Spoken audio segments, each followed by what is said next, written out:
Hello बच्चों, नमस्कार, good morning सभी को। प्रिय विद्यार्थियों, आपका चैप्टर चल रहा है journey to the end of the earth, पृथ्वी के छोर की यात्रा। इसमें लेखक एक रूसी शोध जहाज पर अंटार्कटिका की यात्रा करते हैं और रूसी शोध जहाज का नाम होता है एकेडमिक सोकेलेस्की। 13.9 डिग्री जो अपनी भूमध्य रेखा है, विषुवत रेखा है, उससे उत्तर दिशा में 13.9 डिग्री जो भारत के मद्रास यानी कि चेन्नई से है, वहाँ से अपनी यात्रा प्रारंभ करते हैं। प्यारे बच्चों, इसके साथ ही लेखक बताते हैं कि 100 घंटे की यात्रा उन्होंने की थी, तब अंटार्कटिका पहुँचे थे और वह पहुँच करके वो अंटार्कटिका को देख करके बड़े ही प्रसन्न हो गए थे, आश्चर्यचकित हो गए थे कि अंटार्कटिका आज भी वैसा ही अनछुआ स्थान है, प्रीस्टाइन है, उस पर कोई प्रभाव नहीं पड़ा है। ये वो बताते हैं कि आज से 65 करोड़ वर्ष पहले जब डायनासोर्स थे, रेनोज थे, स्तनपायी जीव थे, स्तनपायी जीवों का उद्भव हुआ था, उसी समय से ये अंटार्कटिका ऐसा ही स्थान है जैसा आज, लेकिन धीरे धीरे इस जमीन को दबाव पड़ा था, टुकड़े हुए थे और एक हिस्सा दबाव की वजह से एशिया से जाके टकराया, जो आज भारत कहते हैं, और इसकी ऊपरी भूपरपटी को उखाड़ते हुए इसने हिमालय का निर्माण किया। इसीलिए हिमालय पर्वतमाला को प्यारे बच्चों विश्व की नवीनतम पर्वतमालाओं में से एक मानते हैं। राजस्थान की अरावली पर्वतमाला इससे पुरानी है हिमालय से भी, क्योंकि ये उसका टुकड़ा नहीं है अंटार्कटिका का। चलिए आगे चलते हैं। प्रिय विद्यार्थियों, एक टुकड़ा दक्षिण अमेरिका की तरफ चला गया था। यहाँ तक मैं आपको पढ़ा चुका हूँ। यहाँ से आगे आप अपनी किताब उठाइए और आपका चैप्टर पेज नंबर 54 नीचे का पैराग्राफ है, वहाँ आइए। फॉर ए सन वर्शिपिंग, एक सूर्य उपासक के लिए, सन वर्शिपिंग माने सूर्य की पूजा करने वाला, सूर्य की उपासना करने वाला, सूर्य को नमस्कार करने वाला। अब कहाँ मिलेगा सूर्य? लेखक कहाँ चला गया? अंटार्कटिका। जबकि लेखक तो कैसा था? सूर्य को नमस्कार करने वाला व्यक्ति था। फॉर ए सन वर्शिपिंग, एक सूर्य नमस्कार करने वाले, सूर्य की पूजा करने वाले, सूर्य उपासक के लिए, साउथ इंडियन दक्षिणी भारतीय, लाइक माई सेल्फ, मुझ जैसे दक्षिणी भारतीय सूर्य उपासक के लिए, 2 वीक्स माने 2 सप्ताह तक, इन ए प्लेस, एक स्थान पर, वेयर जहां 90% of the earth total ice volume, जहां 90% पृथ्वी की संपूर्ण बर्फ की मात्रा आर स्टोर्ड माने भंडारित है, इज ए चिलिंग प्रोस्पेक्ट माने एक ठंडा कर देने वाली संभावना है। प्यारे बच्चों, यही इसमें बताया गया है कि मुझ जैसा आदमी जो सूर्य को उपासना करने वाला है, दक्षिण भारत में रहता है जहाँ रोजाना सूर्य निकलता है, और मैं यदि कहाँ जाऊँ, ऐसी जगह जाऊँ जहाँ पृथ्वी की 90% 90% बर्फ की मात्रा है, ये एक ठंडा कर देने वाली क्या है? एक संभावना है। नॉट जस्ट फॉर सर्कुलेटरी, केवल रक्त परिसंचरण तंत्र के लिए ही नहीं, एंड मेटाबॉलिक फंक्शन, उपापचयी क्रियाओं के लिए ही नहीं, बट आल्सो, बल्कि भी, फॉर द इमेजिनेशन, कल्पनाओं के लिए भी। सोच ही नहीं सकते कि आज हम यहाँ रोजाना सूर्य निकलता है और हमें यदि कोई ऐसी जगह पे भेजे 2 सप्ताह तक जहाँ आप पृथ्वी की संपूर्ण मात्रा का 90% भाग बर्फ का वहीं है, तो हमारे लिए 2 सप्ताह वहाँ रुकना एक बहुत बड़ी बात होगी। इट इज़ लाइक वॉकिंग, ये इस प्रकार से जैसे कि चलना, घूमना, इनटू ए जेंट, एक विशाल पिंग पोंग बॉल, एक टेनिस की गेंद, devoid of any human markers, बिना मानव चिन्हों के। नो ट्रीज, कोई पेड़ नहीं, बिलबोर्ड्स, ना ही कोई विज्ञापन तख्ती, बिल्डिंग्स, ना ही कोई भवन। यू लॉस, तुम खो देते हो, आल, संपूर्ण, अर्थली सेंस, पृथ्वी का भाव, और पर्सपेक्टिव माने परिप्रेक्ष्य का, इन टाइम, और समय का, हेयर, यहाँ। पृथ्वी जैसा भाव तुम खो ही देते हो, क्योंकि पृथ्वी है ही नहीं वहाँ, मिट्टी तो वह है ही नहीं, क्या है, बर्फ है। तो मिट्टी से जो लगाव, पृथ्वी से जो लगाव होता है, उस सब को तुम वहां जाकर खो देते हो। द विजुअल स्केल रेंज, दृष्टि पैमाना, रेंज से दूरी बनाता है, फ्रॉम द माइक्रोस्कोपिक माने सूक्ष्म से सूक्ष्म, टू द माइटी माने विशाल, सूक्ष्म से सूक्ष्म जीव से लेकर के टू द माइटी माने विशाल जीव तक। दृष्टि का पैमाना छोटे से लेकर के बड़ा तक है।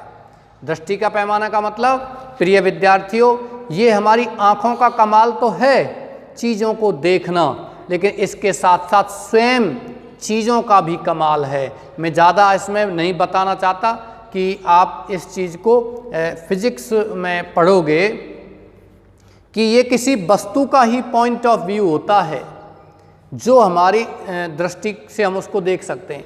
हम यहाँ से 2 किलोमीटर दूर नहीं देख सकते हैं, लेकिन हम यहाँ से 50 फीट दूरी पर किसी सरसों के दाने को नहीं देख सकते हैं। लेकिन प्यारे बच्चों, कितनी ही ऊंचाई पर हम चंद्रमा को देख सकते हैं, तारों को भी देख सकते हैं। क्यों? क्योंकि वो उनका आकार है, स्वयं वस्तु का आकार है। यदि यहाँ से 50 फीट दूरी पर आप किसी सरसों के दाने को, बीज को रखोगे तो हमें नज़र नहीं आएगा, लेकिन वहाँ यदि एक बड़ी सी कुर्सी रख दोगे तो हमें नज़र आ जाएगी। कि हमारी आँखों का कमाल थोड़ी है, किसका कमाल है? उस वस्तु का कमाल है। तो ये दृष्टि पैमाना कहलाता है। तो वहाँ अंटार्कटिका में छोटे से छोटे लेकर के बड़ी से बड़ी विशाल चीज़ तक वहाँ मिल जाएगी।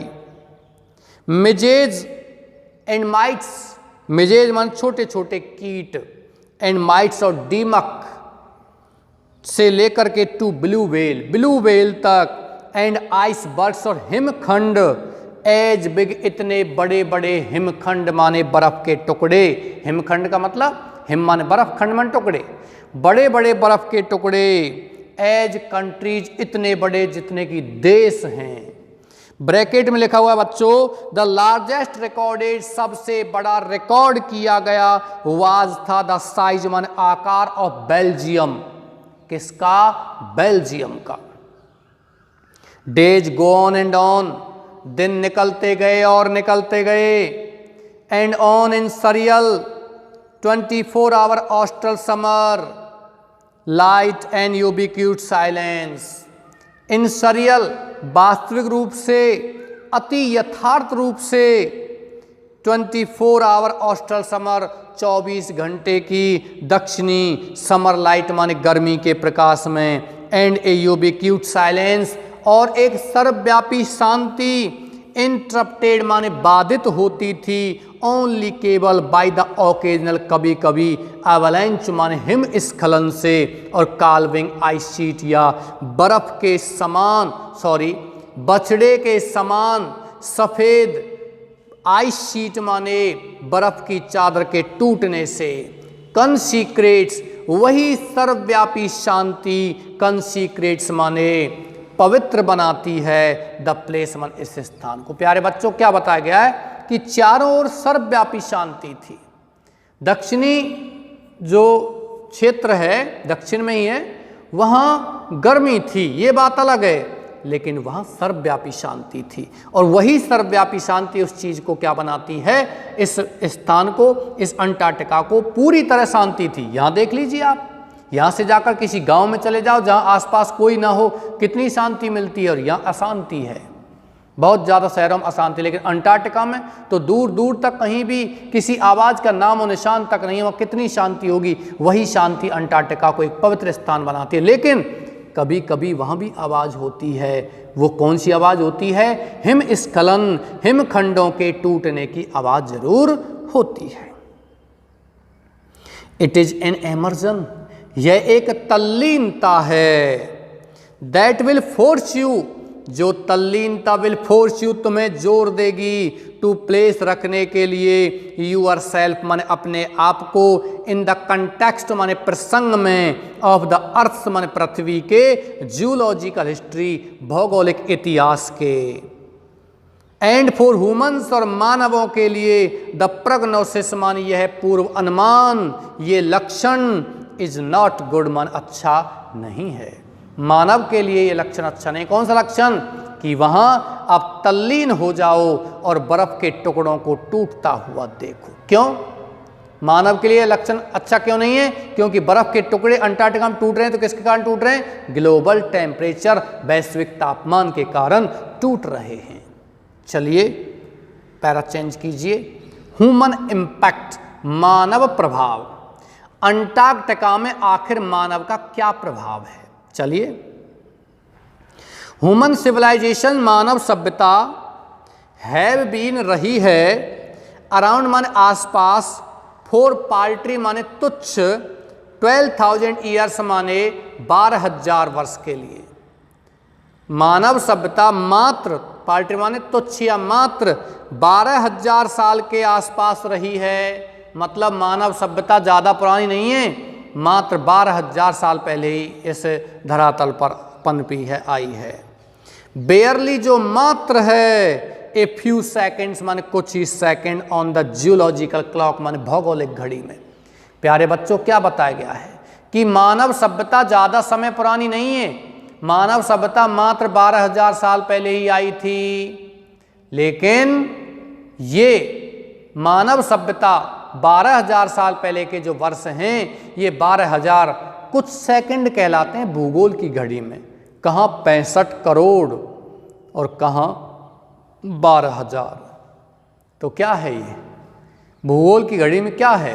65 करोड़ वर्ष पहले भी जीव जंतु थे, डायनासोर वगैरह थे, अंगारा लैंड और गोंडवाना लैंड पर विचरण किया करते थे जब मानव का नाम और निशान नहीं था। मानव तो मात्र 12,000 साल पहले आया है, इसलिए 12,000 को मात्र कहा गया है। और वैसे सोचें तो 12,000 का मतलब तो बहुत होता है। इन दैट शॉर्ट टाइम, इस छोटे से समय में, वी हैव मैनेज, हमने प्रबंध कर लिया है। माना कि हम 12,000 साल पहले ही आए हैं, मानव 12,000 साल पहले आए, लेकिन हमने प्रबंध कर लिया है, टू क्रिएट माने बनाने का, उत्पन्न करने का, क्वाइट इरकस माने बिल्कुल उथल पुथल।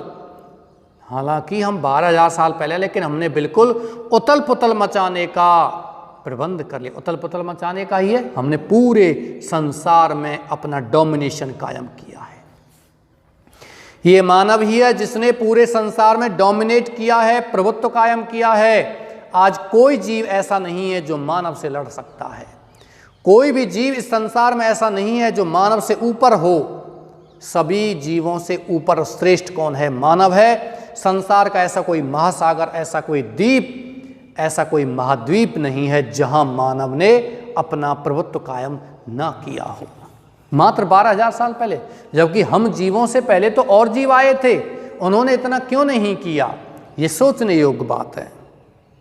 एचिंग, निर्माण करते हुए, उकेरते हुए, बनाते हुए, आवर डोमिनेंस, हमारा प्रभुत्व ओवर नेचर मन प्रकृति के ऊपर, विद आवर विलेज, हमारे गांवों के साथ, टाउन्स कस्बों के साथ, सिटीज शहरों के साथ, मेगा सिटीज महानगरों के साथ, हमने सभी जगह प्रकृति के ऊपर डोमिनेशन किया है। चाहे हमने शहर बनाए, कस्बे बनाए, गांव बनाए, महानगर बनाए, और किसी जीव ने कोई कस्बे, कोई महानगर नहीं बनाए सिवाय मानव के।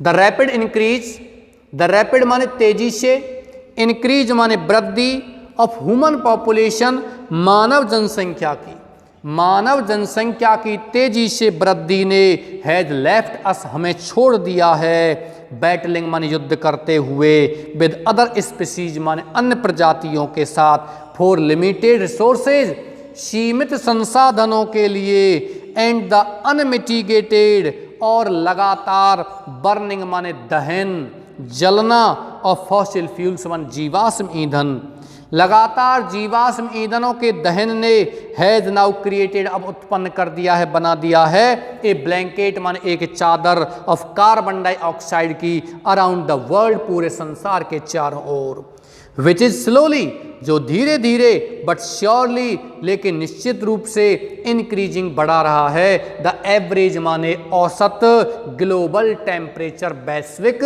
तापमान को। प्यारे बच्चों, यह सब बताया गया कि तेजी से मानव जनसंख्या बढ़ रही है। यदि मानव भी कम होते, जैसे आज राजस्थान की बात करते हैं, यहाँ टाइगर पॉपुलेशन बहुत कम है, 2-3 टाइगर प्रोजेक्ट यहाँ चल रहे हैं बाघों की प्रजाति को बचाने के लिए। इसी प्रकार से यहाँ 10-5 टाइगर हैं बस पूरे राजस्थान में। इसी प्रकार पूरे राजस्थान 10-5 ही आदमी होते तो बताओ मानव सभ्यता खतरे में पड़ती। लेकिन अभी क्या है, मानव जनसंख्या तेजी से बढ़ रही है पूरे संसार में, तो मानव अपने अस्तित्व को बचाने के लिए, अपने आप को कायम रखने के लिए मानव दूसरी प्रजातियों से लड़ रहा है संसाधनों के लिए। संसाधन, रिसोर्सेज, जंगलों को काट रहा है अपनी पूर्ति के लिए, अन्य प्रजातियों को, अन्य जानवरों को भगा रहा है, शहर बना रहा है, गांव बना रहा है, अपने आप को बचाने के लिए, अपने अस्तित्व को बचाने के लिए अन्य प्रजातियों से लड़ रहा है।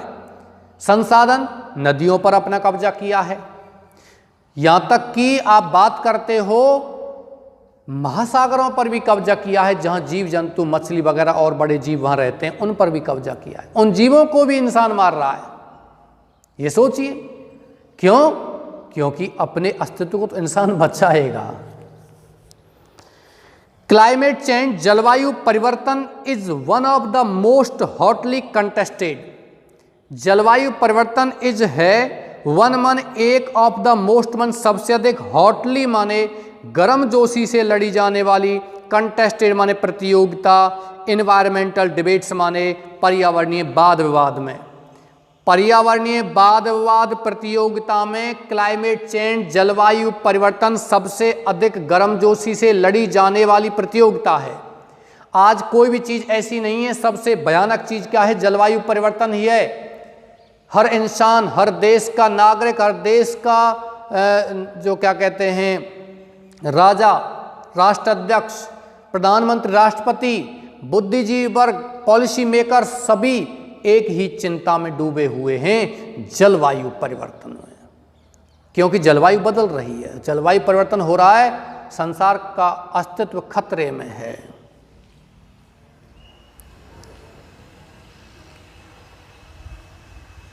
Will the west Antarctic ice sheet, क्या पश्चिमी अंटार्कटिका की बर्फ की चादर मेल्ट एंटायरली, मेल्ट पिघल जाएगी एंटायरली, पूरी तरीके से? क्या पश्चिमी अंटार्कटिका में जो यहाँ ये गोल है और नीचे अंटार्कटिका में पश्चिम की तरफ, मान के चलिए पश्चिम की तरफ जो बर्फ़ की चादर है वो पूरी तरीके से पिघल जाएगी? पिघलेगी तो क्या होगा? पिघलेगी तो क्या होगा? हमारी जो जल धाराएं हैं उन पर प्रभाव पड़ेगा, हमारे जो द्वीप हैं, तटीय इलाके हैं, वो डूब जाएंगे। Will the gulf stream ocean, क्या गल्फ स्ट्रीम महासागर की करंट जल धारा भी डिस्टरप्टेड, बाधित होगी? Will it be the end of the world, क्या ये संसार का अंत होगा? एज वी नो इट, जैसा कि हम इसे जानते हैं। मे बी, शायद, मे नॉट बी, शायद नहीं, संसार का अंत हो भी सकता है और नहीं भी हो सकता। आइदर वे, खैर, Antarctica is a crucial element, Antarctica एक नाजुक एलिमेंट, तत्व है, एक बहुत ही कोमल तत्व है। इन दिस डिबेट, इस प्रतियोगिता में अंटार्कटिका जरूरी है। नॉट जस्ट बिकॉज, इसलिए नहीं कि it is the only place, कि ये केवल एकमात्र स्थान इन द वर्ल्ड, संसार में, विच हैज नेवर सस्टेन, जिसने कभी धारण नहीं किया ए ह्यूमन पॉपुलेशन, एक मानव जनसंख्या का। एंड देयरफॉर, इसलिए, रिमेन्स, अंटार्कटिका रह गया है, रिलेटिवली माने सापेक्ष रूप से, प्रिस्टाइन माने अनछुआ, इन दिस रेस्पेक्ट, इस प्रकरण में। अंटार्कटिका एकमात्र स्थान है जो आज भी अनछुआ रह गया है, मानव ने उसको छुआ ही नहीं।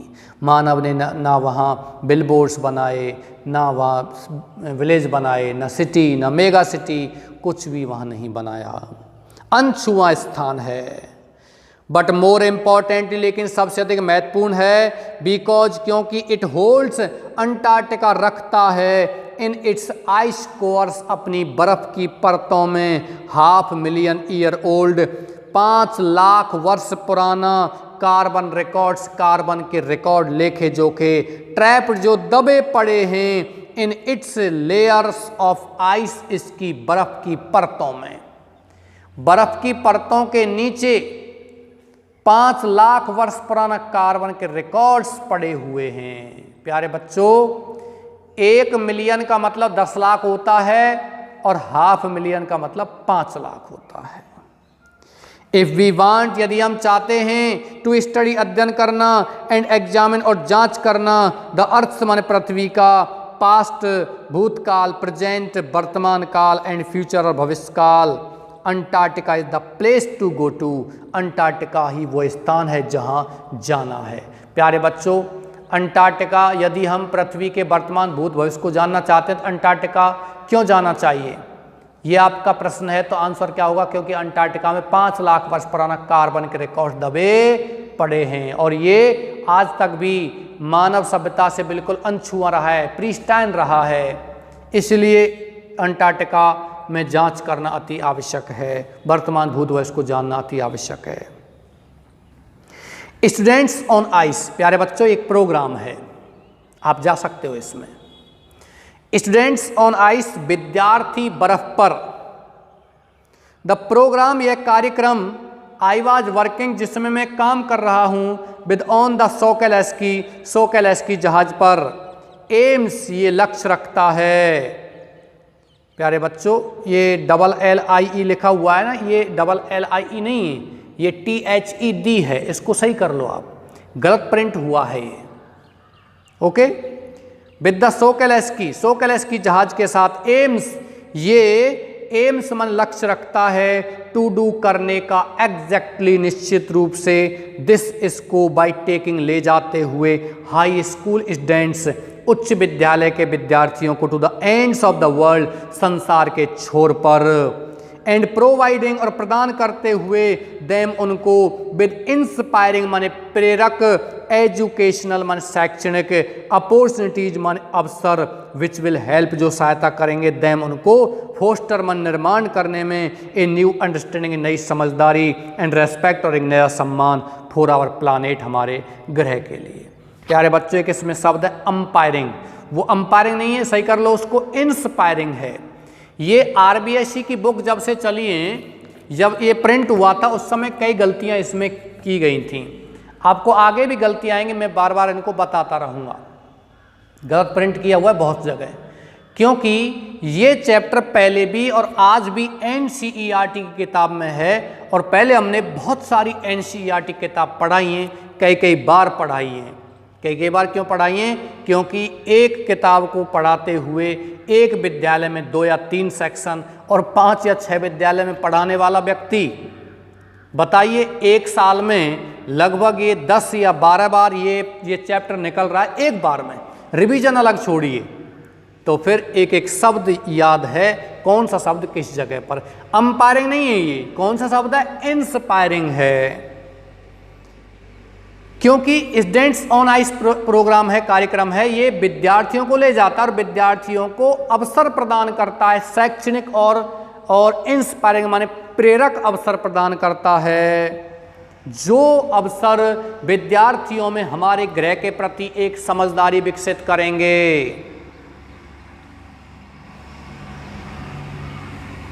इट हैज बीन, ये बन गया है, एन ऑपरेशन, एक लक्ष्य, फॉर 6 ईयर्स मन 6 वर्षों से, नाउ मन अब, हेडेड बाय कैनेडियन जॉफ ग्रीन, जिसका नेतृत्व किया गया था बाय कैनेडियन माने कनाडा के जॉफ ग्रीन के द्वारा, हु गॉट टायर्ड, जो थक गया था, ऑफ कार्टिंग, लाने ले जाने से, सेलिब्रिटीज माने किनको, प्रमुख व्यक्तियों को, प्रसिद्ध व्यक्तियों को एंड रिटायर्ड, और रिटायर्ड माने सेवानिवृत्त व्यक्तियों को, रिच धनवान लोगों को, क्यूरियोसिटी सीकर्स मन जिज्ञासु लोगों को, हु कुड ओनली गिव, जो ओनली केवल कुड गिव दे सकते थे बैक वापस इन ए लिमिटेड वे, एक सीमित तरीके से।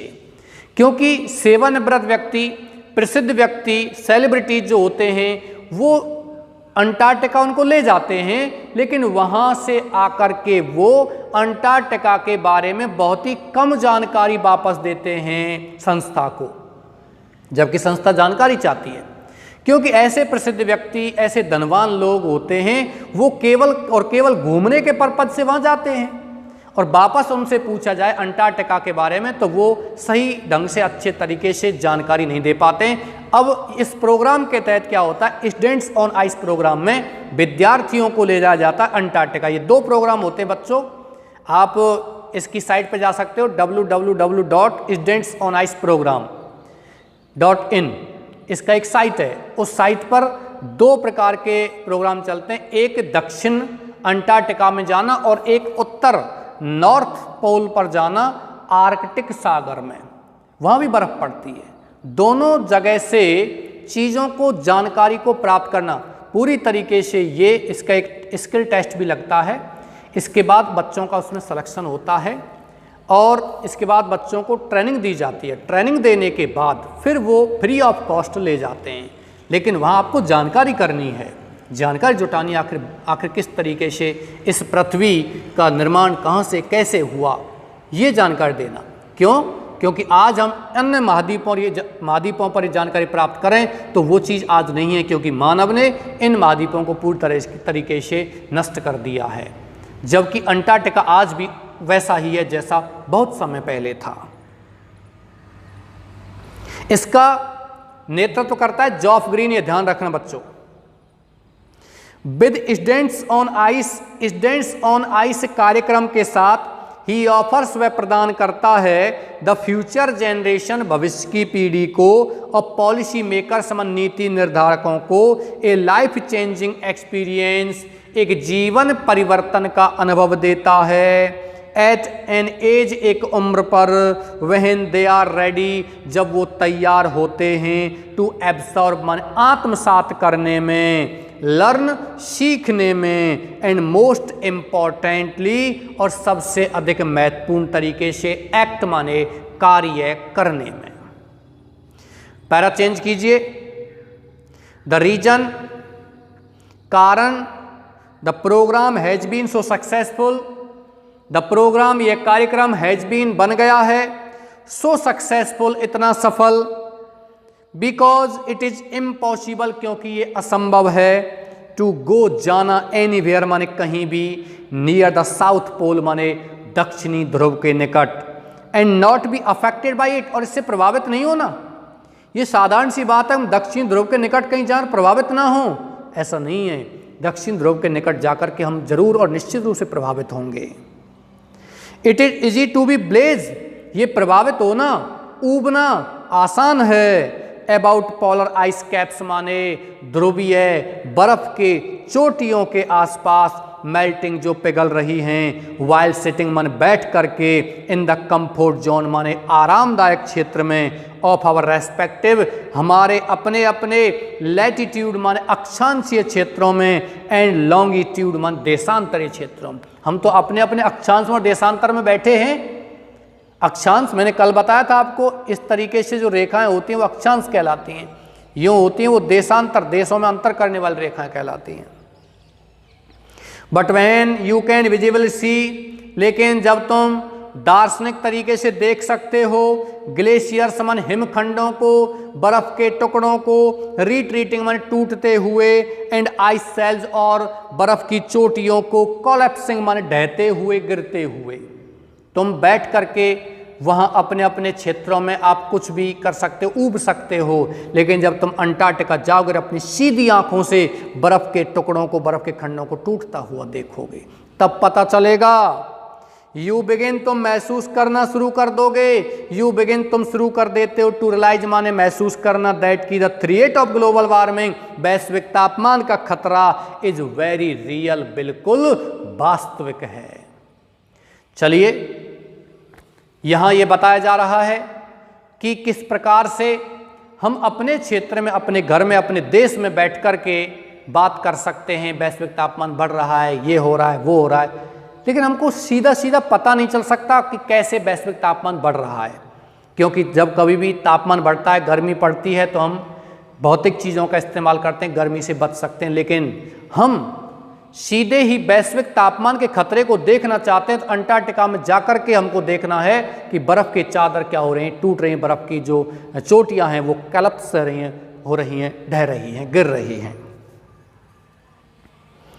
Antarctica because of our simple ecosystem, because of मन के कारण, सिंपल मन साधारण, इकोसिस्टम माने पारिस्थितिकी तंत्र, ध्यान रखना बच्चों, हर आया है अंटार्कटिका के लिए, महाद्वीपों के लिए, देशों के लिए हर का प्रयोग होता है, इट का प्रयोग कर सकते हो।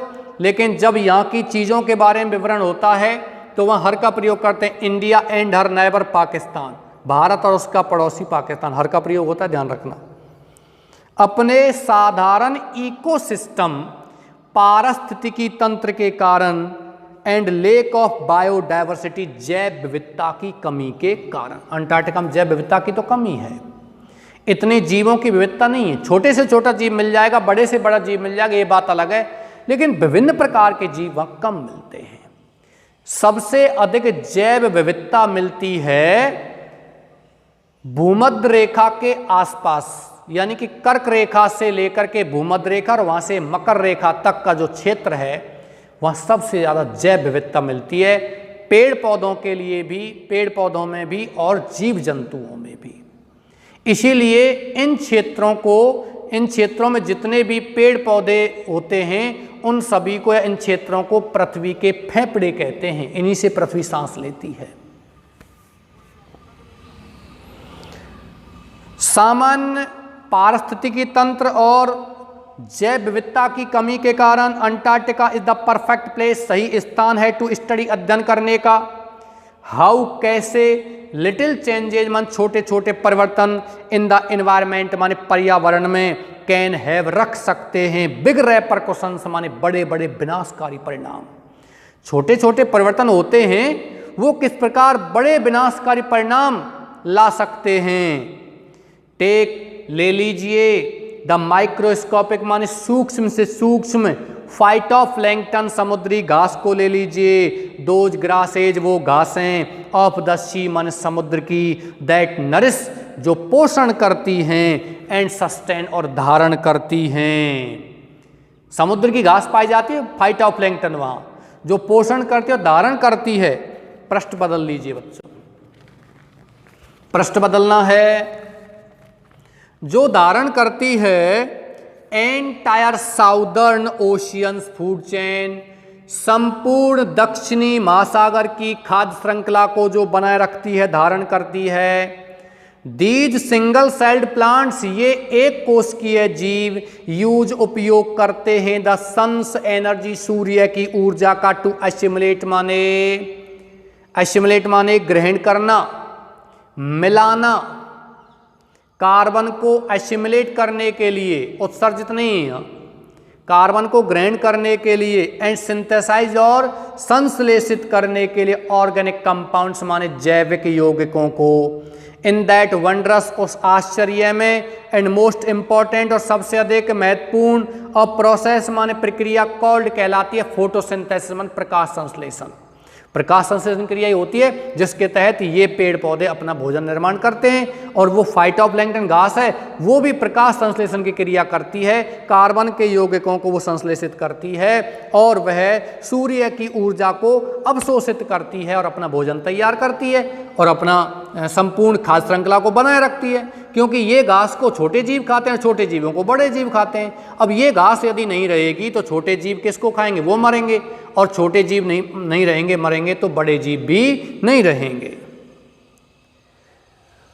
यह प्रक्रिया प्रकाश संश्लेषण की प्रक्रिया कहलाती है। साइंटिस्ट वैज्ञानिक वार्न चेतावनी देते हैं दैट की ए फर्दर डिप्लेशन आगे की कमी in the ozone layer ozone की परत में आगे की कमी विल अफेक्ट माने प्रभावित करेगी द एक्टिविटीज माने गतिविधियों को ऑफ फाइटोप्लैंक्टन माने किसकी फाइटोप्लैंक्टन समुद्री घास की गतिविधियों को प्रभावित करेगी। विच जो इंटर्न माने बदले में विल अफेक्ट माने प्रभावित करेगी द लाइज माने जीवन of all the marine animal सभी समुद्री जानवरों के एंड बर्ड्स और पक्षियों के ऑफ द रीजन उस क्षेत्र के and the global carbon cycle और वैश्विक कार्बन चक्र को भी प्रभावित करेगी। इन द पैरेबल नीति कथा में ऑफ द फाइटोप्लैंक्टन समुद्री घास की नीति का प्रश्न बनता है बच्चों कि फाइटोप्लैंक्टन क्या है और किस प्रकार से ये संपूर्ण खाद्य श्रृंखला को बनाए रखती है, तो आपको ये आंसर देना है। फाइटोप्लैंक्टन की इस नीति कथा में there is a great metaphor, एक बहुत बड़ा रूपक है फॉर एग्जिस्टेंस, उदाहरण के लिए फॉर एग्जिस्टेंस माने अस्तित्व के लिए, टेक केयर ले लीजिए टेक केयर देखभाल कीजिए ऑफ द स्मॉल थिंग्स छोटी छोटी चीज़ों की एंड द बिग थिंग्स और बड़ी बड़ी चीज़ें विल फॉल इनटू प्लेस मन सही हो जाएंगी। छोटी छोटी चीज़ों की देखभाल करो, बड़ी चीज़ स्वतः ही ठीक हो जाएंगी। प्यारे बच्चों पैराग्राफ चेंज है और आपका है last point walk on the ocean, महासागर पर चलना। प्यारे बच्चों जब ये लेखक अंटार्कटिका गया था तो वहाँ महासागर था और महासागर कैसा था, जमा हुआ था, बर्फ थी, तो वो महासागर पर चले थे, वो ये घटना बता रहा है। माई अंटार्कटिक एक्सपीरियंस, मेरा अंटार्कटिका का अनुभव वाज फुल माने भरा हुआ था ऑफ सच एपिफैनीज, ऐसे ही दिव्य दर्शनों से।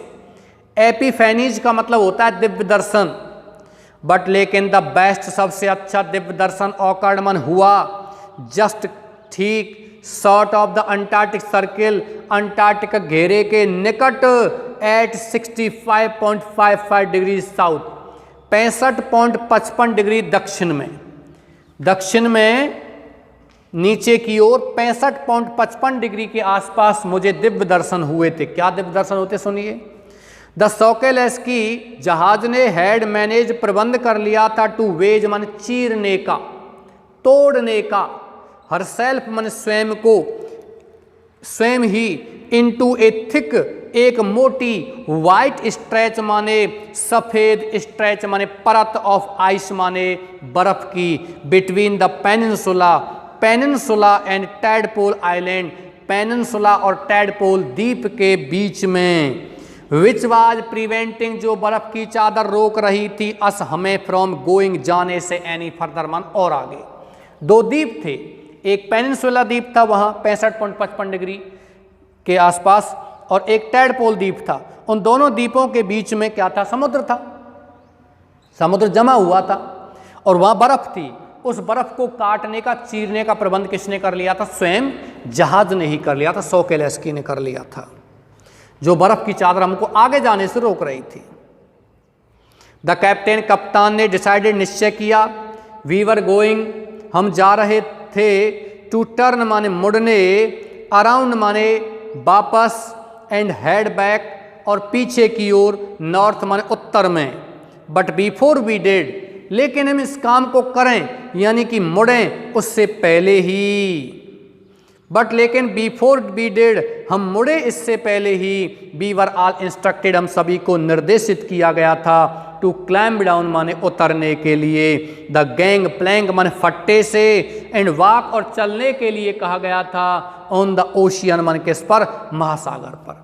हम उस जहाज वापस जा रहा था, वापस जाएं और मुड़ें उससे पहले कप्तान ने क्या कहा था, फट्टा, लकड़ी का तख्ता लगा हुआ था, उस पर नीचे उतरना है और कहाँ चलना है, महासागर पर चलना है, क्योंकि महासागर कैसा था, जमा हुआ था, बर्फ थी। बहुत बड़ी बात होती है, लेकिन तरीके से उस पर भी चलना होता है, क्योंकि वो बर्फ की चादर ज़्यादा मोटी नहीं होती है, नीचे पानी नहीं जमता है, पूरा का पूरा नहीं जमता, 1 2 3 मीटर ही जमता है बस। सो इसलिए देयर वीवर, वहां हम ऑल 52 ऑफ अस, हम सभी 52 व्यक्तियों ने kitted out in GoreTex and glares, हमने हमारे चश्मे लगाए, गोअरटेक्स माने वस्त्र पहने, चश्मे लगाए, ग्लेयर्स मन चश्मे, walking on a stark, walking मन चलने लगे। प्यारे बच्चों, बर्फ पर स्केटिंग करते हैं तब अलग प्रकार के चश्मे होते हैं जिनमें हवा पार नहीं होती है ठंडी, और आप आंखों से देख सकते हैं क्योंकि अधिक ठंड में आंखें खुल नहीं रख सकते हैं। दूसरी बात, कुछ चश्मे ऐसे होते हैं जिनमें पानी भी पार नहीं होता है, जैसे तैराकी करते स्विमिंग करते हैं तो चश्मे लगाकर करते हैं, और आप पानी के अंदर भी आंखों को खोल सकते हैं क्योंकि आंखों के अंदर पानी जाएगा ही नहीं तो आप उनको खोल सकते हैं, तो वो चश्मे ग्लेयर्स अलग आते हैं। वॉकिंग, और हम चल रहे थे, ऑन ए स्टार्क माने कठोर, वाइटनेस माने सफेदी पर, पूर्ण सफेदी पर चल रहे थे। दैट सीम, जो सफेदी प्रतीत हुई, टू स्प्रेड, फैलती हुई, आउट माने दूर तक, फॉर एवर हमेशा के लिए, अंडरनीथ नीचे, आवर फीट हमारे पैरों के नीचे, वॉज थी, ए मीटर 1 मीटर, थिक माने मोटी, आइस पैक माने बर्फ की परत, हमारे पैर नीचे 1 मीटर थी बर्फ की परत, और उसके नीचे पानी था। यदि बर्फ टूट जाती तो समुद्र में चले जाते, वापस भी नहीं आते। एंड अंडरनीथ, और उसके नीचे, दैट वह 180 मीटर्स, वह 180 मीटर, ऑफ लिविंग माने जीवित, ब्रीदिंग माने सांस लेता हुआ, साल्ट वाटर माने समुद्र था। साल्ट वाटर का मतलब समझ गए, खारा पानी माने समुद्र था। इन द पेरीफेरी, किनारे पर, पेरीफेरी माने क्या होता है बच्चों, किनारा। आपने एक पाठ पढ़ा होगा, मैंने पढ़ाया था लॉस्ट स्प्रिंग पाठ में मैंने पढ़ा था, on the periphery of Delhi, Seemapuri is a place situated on the periphery of Delhi, Delhi के किनारे पर सीमापुरी एक स्थान है जो वहां स्थित है। पढ़ा होगा आपने, मैंने पढ़ाया था, ध्यान रखा करो मीनिंग्स का। इन द पेरीफेरी, किनारे पर, क्रैब ईटर सील्स, केकड़े खाने वाली मछलियां जो केकड़ों को भी खा जाती हैं, वर स्ट्रेचिंग माने अंगड़ाई ले रही थी, स्ट्रेच माने पसरना, अंगड़ाई लेना, एंड सनिंग, और धूप सेक रही थी, देम सेल मन स्वयं ऑन आइस फ्लोज मन बर्फ के गोलों पर, ऐसी मछलियां केकड़ों को भी खा जाती हैं, क्रैबिटर सील्स कहलाते हैं, सील मछलियां। वो बर्फ के गोलों पर क्या कर रही थी, बर्फ के बड़े बड़े गोले थे उन पर खड़े होकर के धूप सेक रही थी, और क्या कर रही थी, वो अंगड़ाई ले रही थी। मच लाइक, ठीक उसी प्रकार से, स्ट्रे डॉग्स आवारा कुत्ते, विल डू माने करते हैं, अंडर द शेड माने छाया के नीचे, ऑफ ए बनियान ट्री मन बरगद के पेड़, बरगद के पेड़ की छाया के नीचे जैसे आवारा कुत्ते करते हैं वैसा ही। इट वॉज नथिंग, ये कुछ भी नहीं था, सॉर्ट ऑफ रेवल्यूशन, एक दिव्य दर्शन के प्रकार का, एवरीथिंग डज इंडीड कनेक्ट, प्रत्येक चीज वास्तव में कनेक्ट माने कैसी थी, जुड़ी हुई थी।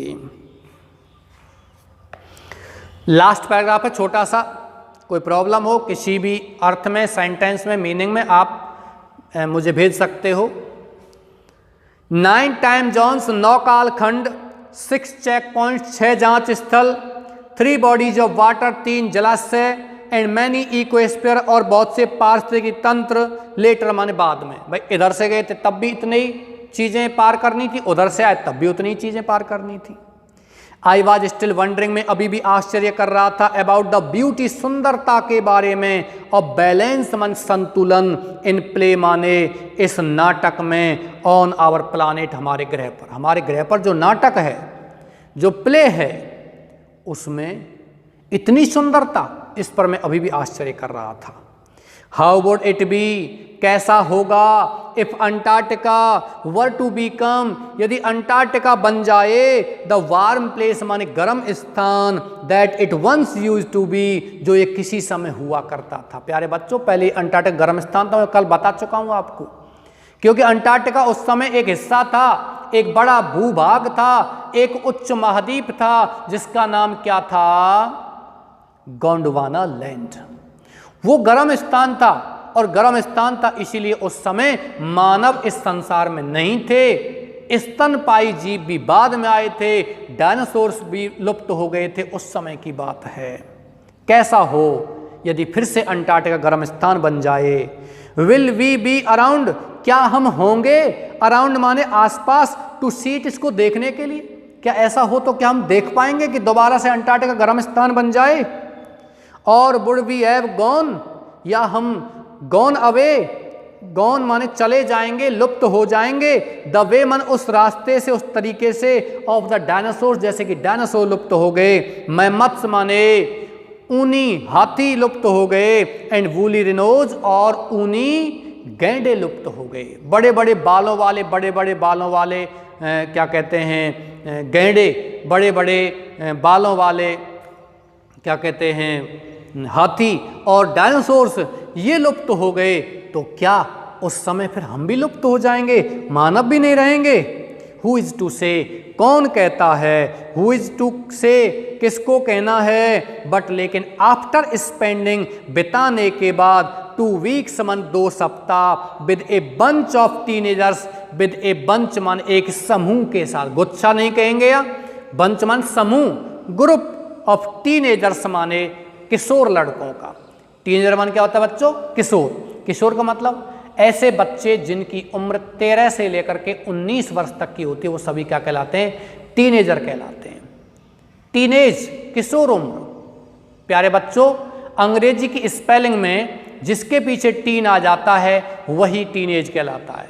12 में टीन नहीं आता है, 13 में आता है 13, 14, 15, 16, 17, 18, 19, बस अब नहीं, 20, उसमें टीन नहीं है। 13 से लेकर 19 वर्ष तक की उम्र टीनेज कहलाती है। तो किशोर लड़कों के साथ 2 सप्ताह बिताने के बाद, who still have the idealism, जो बच्चे, जो किशोर अभी भी रखते हैं द आइडियलिज्म माने एक विचार, टू सेव माने बचाने का, द वर्ल्ड माने संसार को। आल सब कुछ, आई कैन से मैं कह सकता हूं, इज है, दैट की ए लॉट, बहुत कुछ, कैन हैपन घटित हो सकता है, इन ए मिलियन ईयर्स माने लाखों करोड़ों वर्षों में। But what A difference a day makes, लेकिन एक दिन क्या भिन्नता करता है? भाई एक दिन में तो कुछ नहीं होता है, लेकिन लाखों करोड़ों वर्षों में बहुत कुछ भिन्नता हो जाती है, बहुत कुछ घटित हो जाता है। ओके डियर्स, चलते हैं। ये आपका चैप्टर कंप्लीट हो गया। मैं आशा करता हूँ आपको समझ में आया होगा। आप इस चैप्टर से संबंधित कोई भी क्वेश्चन वगैरह, कोई क्वेरीज आपकी हो, any problem persist, then you can connect me, you can consult to me. Okay dears, चलिए इसी के साथ आज क्लास समाप्त करता हूँ। प्रसन्न रहिए, खुश रहिए, मेहनत कीजिए, लगातार आगे बढ़ते रहिए। ओके डियर्स, आपका चैप्टर नंबर 8 भी आज समाप्त हो गया है। 9, 10 और 11 3 चैप्टर इसमें और रहे हैं, उनको भी आगे अपन कराएंगे। Do not worry my dear students. Okay, धन्यवाद।